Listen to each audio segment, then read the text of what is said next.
Gathered friends, welcome to Bionicle Fanon Reviews, the show where I build, review, and showcase every single one of the fan-created, canonized Bionicle models over the entirety of Bionicle Generation 1's 10-year run. In 2005, the LEGO Group officially hosted Dark Hunter and Rahi canon contests, showcasing fan MOCs in official media like books. Even moving onwards all the way up to 2010, fan websites like BZ Power continued to host canon contests, enriching the world of Bionicle with new depictions, artwork, and builds. And even now, there's been a renaissance of canon contests. Thanks to TTV and sponsored by Greg Farshty, the original scribe of Bionicle, we have modern canonization contests depicting characters that we never thought would see the light of day and are still ongoing right now. Now, throughout the show, it is my own goal to own, build, review, and showcase every single fan-created canonized model created for Bionicle, and share these reviews with all of you. And while we mostly stick to canon models, there are a few rare exceptions which shine through. Fan MOCs depicting their versions of Bionicle characters, canon or otherwise, that are so exemplary that they deserve a review of their own. For every Bionicle Fanon review, I rank the builds by 4 key points. Number 1 is posability. Can the model get in good poses? Can it support its own weight? And can it hold the weight of its own weapons, or is it just falling over?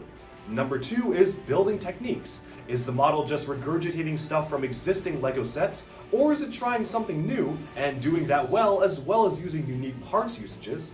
Number 3 is overall aesthetics. How good does the model look completely agnostic of storyline relevance, and is it generally aesthetically appealing? And finally, number 4 is believability in universe, which means that does the storyline given to the model by the Bionicle story team make sense given how the model is built, and does the model scale well next to some representative samples from the Bionicle universe? And with that, let's consider these 4 points and more as we jump into a brief story and lore explanation of today's featured build. Alright, so for today's featured build for Bionicle Fanon MOC reviews, we'll be taking a look at the revamped version of one of the classic Bionicle Toamata, Tahu remade by Nielsniels. It features some custom 3D printed elements like the Kanohi and the chest armor, which I've linked in the description below. You can download them and print them from Thingiverse for free. And of course, do check out the creator as well. All of the links are in the description. Now, I probably don't need to go through the backstory for Tahu, and again, this is a non-canon revamp MOC. It's just something that recently came out and something that excited me so much, I was very hyped to actually build this myself and put it together because it is a fantastic revamp. And so without further ado, let's just take a look at the revamped Nielsniels Tahu. Alright, so here we have the fully revamped Tahu. This is sporting 2 specially 3D printed elements, the mask and the chest plate. I've included links in the description below to check those out, and everything else is basically just being built out of standard LEGO bricks. There's been no painting, no recoloring, no other 3D printing outside of these 2 pieces. Everything else is just basically what you can do with Bionicle pieces. And this is really exciting. It's really something different for Bionicle Fanon reviews, and it's why I wanted to cover this as well as all the other Toa in a massive series. So obviously I think it's pretty clear that this takes direct inspiration from the original Toamata set from 2001, right down to the sword kind of coming right out of his hand, whether that was intentional or not, as well as the style of the other hand here. It very much is directly supposed to evoke the original classic Toamata. Orange limbs, red detailing for the chest, but there are a few different changes, and this is why I really like this model, because it truly feels like a blend between pretty much all different eras of Bionicle. So, first of all, we're going to start off again by covering this model on 4 key points: posability, building techniques, aesthetics, and believability in universe, although the 4th point, that will mostly just be a comparison between this and all other Tahus. So, starting off with posability. First of all, I do want to point out this has a gear function. So it uses the same gearbox as the G2 Toa, which is very nice. I love that piece. I really do appreciate its usage here. And you can just twist it on the back, and there you can use it. There, it's a gear function. It has a good amount of friction. Maybe could have used a little bit more. It feels a little bit too frictionless, but it does move around quite well, and it does hold the poses very well, so that is nothing really to complain about.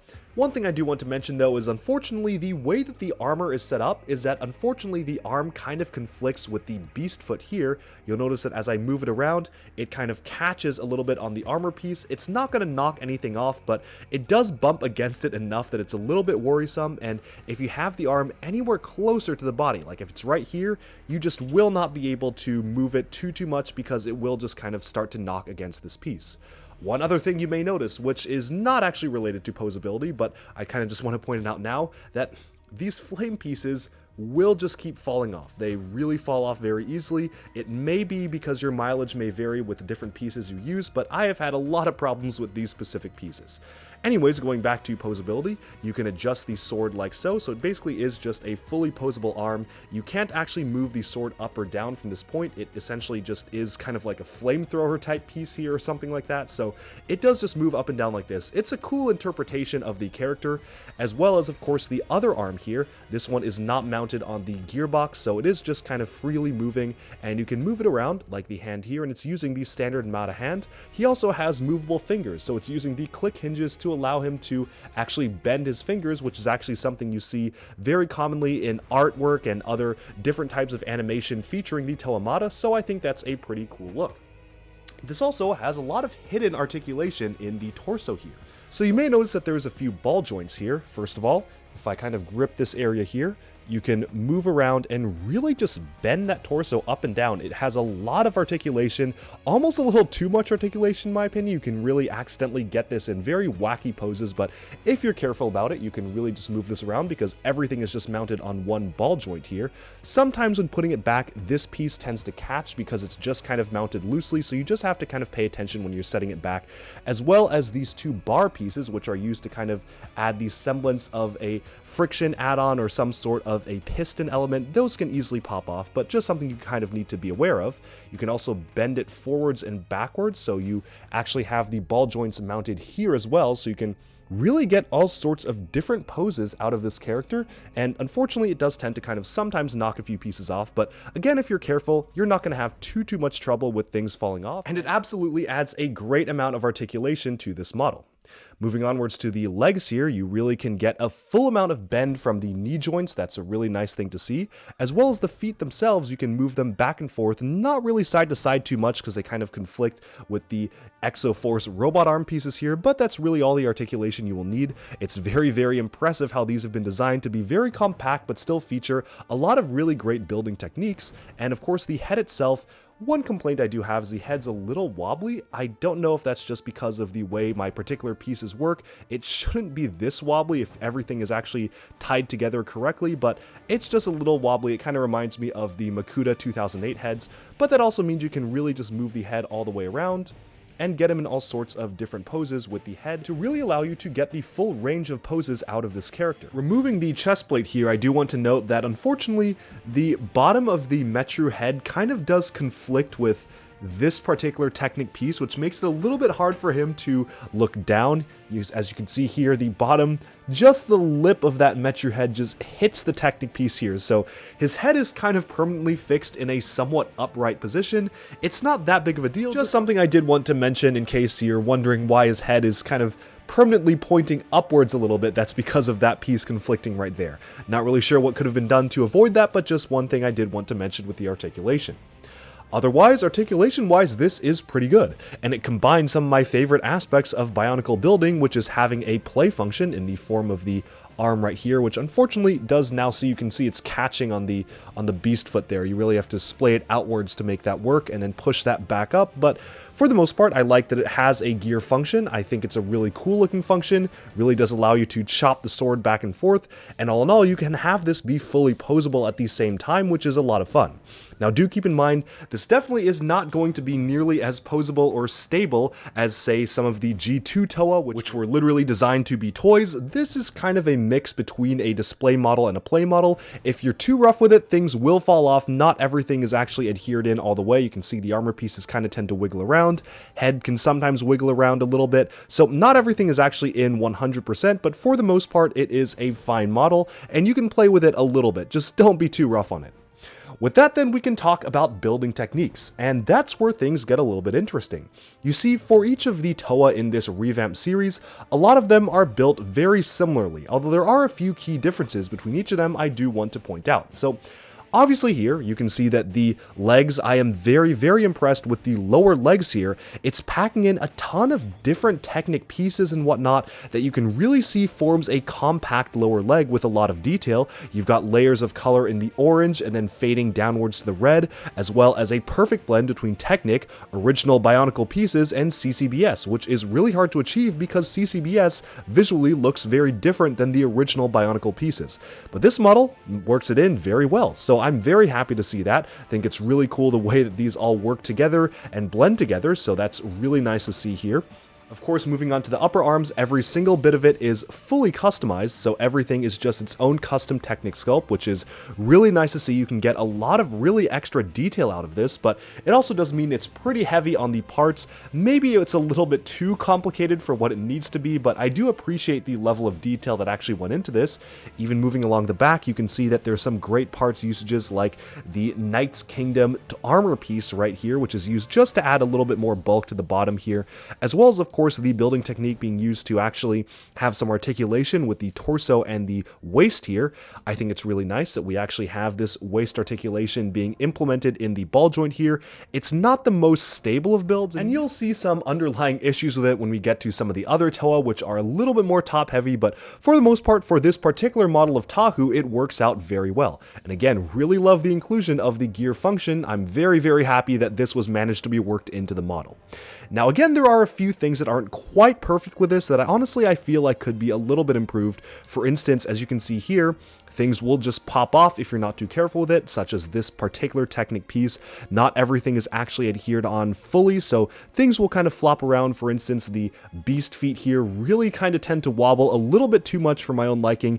You can kind of try to mitigate this by moving around the red Borak teeth here, so the Borak eyes. Let me try to kind of get those bent downwards. If you really have them aligned just right, you can maybe try to mitigate the movement here, but again, it does require a lot of fiddling. I'm really having to try to kind of mess around with this, so honestly, not my favorite thing in terms of how it's set up, but I do kind of wish that it was a little bit more stable as a torso build. There is no reason for these to move at all, so having them move too much is a bit of a detriment, especially when I'm moving the gear function, and as you saw earlier, once I got above this mark here, it just kind of tends to catch on this point. So that does tend to destabilize things a bit.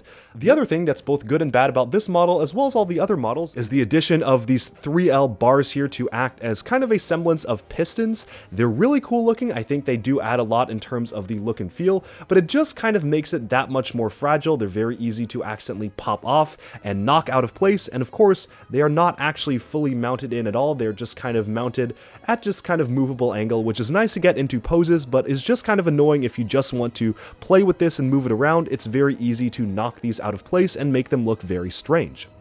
Otherwise, though, I'm pretty happy with the general building techniques. This absolutely is a step above any other official Bionicle set. You really won't see anything like this in any official LEGO set because, of course, there's a lot of finicky detail, but it also looks really great. The building techniques complement the aesthetics very nicely, and the only other major complaint that I do have is specifically the usage of these particular flame pieces in conjunction with this Technic piece. It's very easy for them to just get knocked loose. In fact, if you just kind of hold it wrong, unless you have them bent at a certain angle, they will just fall out. So that, for me personally, is kind of a major con in terms of the way the flame pieces are mounted. Again, your mileage will vary on this. Maybe it's just my personal pieces being finicky, but they're just really hard to stay on, and just by moving these sword around, they are going to fall off. So that's not really the best way that the pieces are used here. It's very minor though. You could very easily just leave it off as well. And of course, it looks really cool when you actually remove the piece here. You can see that he can almost burst the flame out of this end, so just some extra added play feature for the flamethrower-like sword here. With that, we can now move on to point number 3, which is overall aesthetics. And talking about the overall aesthetics of this model, I am very pleased with it. Even ignoring the fact that it is a Tahu model and very clearly is supposed to be Tahu, it in general is just a very well-balanced figure in terms of color schemes. You have the black upper detailing for the upper limbs here fading into the orange, which is very similar to how they originally did things with the original Toamata, which had the black connector pieces and then the orange limbs. I do love the gradient and and transition of colors going down from the orange to the red on the lower boots here, and of course, it also has a really great usage of different shell pieces and bones all together to make this feel fully armored up, but also still feel biomechanical. Despite being mostly just Technic-based and not even using a ton of original G1 Bionicle pieces, I mean, if you think about it, the only G1 pieces being used are the feet here, I guess the hand piece right here, and pretty much everything else is just pure Technic, so that's really impressive to see that being used for having a lot of CCBS components like the beast feet and the CCBS shells. It feels very much appropriately Bionicle and feels like it has piston detailing and add-ons, which definitely work well because again, it has these piston details incorporated into the torso itself. With that though, I think it's now time to take a look at point number 4. How exactly does this compare to other representative samples in the Bionicle universe? And so of course, I have brought alongside literally every single Tahu we have officially gotten from LEGO, from 2001 all the way to 2016, so let's bring over the gang right now. First off, we have Toa Mata Tahu. This is the model where basically most of the inspiration for this larger revamp comes from, right down to the black tops of the arms here and the black upper parts of the legs being used to incorporate the black into here, the sword being directly attached to his arm in a flamethrower-like setup, which you can see right here, although of course they actually bent the sword. They really went hard with the concept and made the sword an extension of his arm, instead of just having it be a tool that he is kind of holding here. Of course, the hand is exactly the same, the color scheme is very similar. He has the black ball joint on the chest there to kind of add some extra detailing, and of course the gear function has been retained, so you get the gear function here specifically just for the sword arm to chop the sword. However, this one of course doesn't have any friction because it was just the first Toa Tahu model, but you can see that right here. I do want to note that I have actually modified my original Tahu to have leg articulation. These leg pieces here were from Shapeways. They did not obviously come in the original set. Any Bionicle fan knows that this is not a real Lego piece, but it gets the point across just as well. And you can see here that the visual similarities are incredibly consistent across both of the models. I'm really impressed by how well it translated from the original very basic 2001 design all the way upwards to this larger design. And even the torso piece itself just feels like a larger version of this smaller torso piece here. However, the really great thing about this is that it combines pretty much every single aspect of almost all the different Tahus we've gotten over the years. And let's bring them over right now. Over here we have Tahu Nuva from 2002. This was basically just the next iteration of Tahu. He's using basically the same color scheme as Tahu Mata, although he's just a little bit larger, has some silver armor pieces. While there aren't any silver colorations on here, which I do think was the right choice, you can clearly see some actually design inspirations kind of come in the form of the mask, where the organic-like lines kind of blend together with the lines here, while still retaining the classic Toa Mata Hao look. We've got Tahu Mystica here, where there's not a ton of similarities between the two models, because obviously Tahu Mystica was kind of just doing his own thing, but there are some intentional similarities with the mask in particular. This mask is actually supposed to be the adaptive version of the Hao if they actually tried to make them resemble the older masks, so you can kind of see some vague similarities here in terms of the flight aspects of Tahu. And of course, bringing along Tahu Stars, who's just supposed to be another version of Tahu Mata, or the original Tahu Mata. You can see some great similarities down to using the same exact sword element, which actually originated for this particular version of Tahu, so nice to see this particular flame piece being used right here. And even the G2 versions of Tahu can kind of get in on the fun. The main similarity between this and the G2 Toa is that, of course, this uses the same exact gearbox that all of the other original 2015 G2 Toa used, the Toa Masters right here, so the same exact gear piece function being used. And even bringing along the final Tahu, Uniter Tahu, kind of in the back here, there are still some similarities that really tie these all into essentially being the same character. And that's what I really appreciate about this model. Everything is very authentic to the spirit and character of Tahu, sometimes even more than some of the official sets. Looking at you, Tahu Mystica.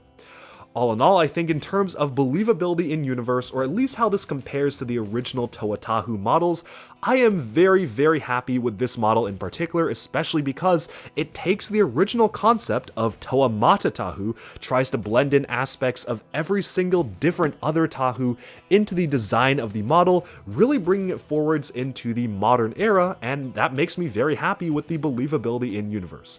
And so, for point number 4, I'm just going to go ahead and give it a 10 out of 10. This is Tahu. It absolutely captures the essence of the character. I'm incredibly pleased with how this turned out, and I'm really happy with how well it evokes the style of the originals while bringing in the best of the newer versions.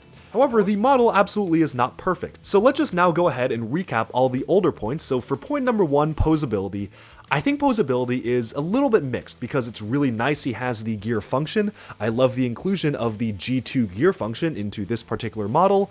However, I do not like how it's set up in particular conjunction with the armor because it does tend to catch or knock this armor loose. I think posability could have definitely been improved there, and it is a little bit finicky to pose the waist articulation here with pieces falling off, so that is just something to be considered. However, for posability, it's really great because you have the waist articulation, you have some leg articulation and hip articulation. Obviously, the legs are exactly what you would want them to be in terms of bending at the knees and the feet, and the arms, despite this being a little awkward and somewhat restricting the posability in terms of the armor pieces here, for the most part are being able to be posed very well.